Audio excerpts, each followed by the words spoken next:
wanayuthi ndio huwa wanatuongoza. Hapa ndio mahali ambapo wanayuthi wanatuambia project ya mwaka huu pamoja. Wakati ninafika wanatuambia haya project mwaka huu ni hii. Kwa hivyo tulisema kwa maana hatuna keyboard, wakaniambia haya kanoni vile umesema tutakuja tufanye.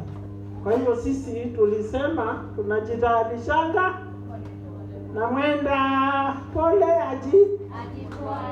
anaenda mpaka anafika. Kwa hivyo tunashukuru sana. Asante na wale wengine uongozi wote.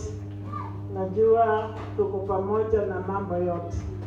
Kwa hivyo niko salama, Bwana ni mwema na familia yangu wote wako salama, na wakati ukifika tutafanya kazi ya Mungu.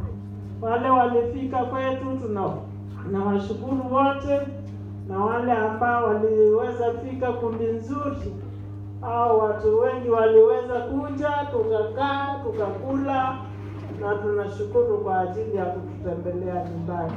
Bwana wabariki wote, na sisi zote tunafanya kazi ya Mungu.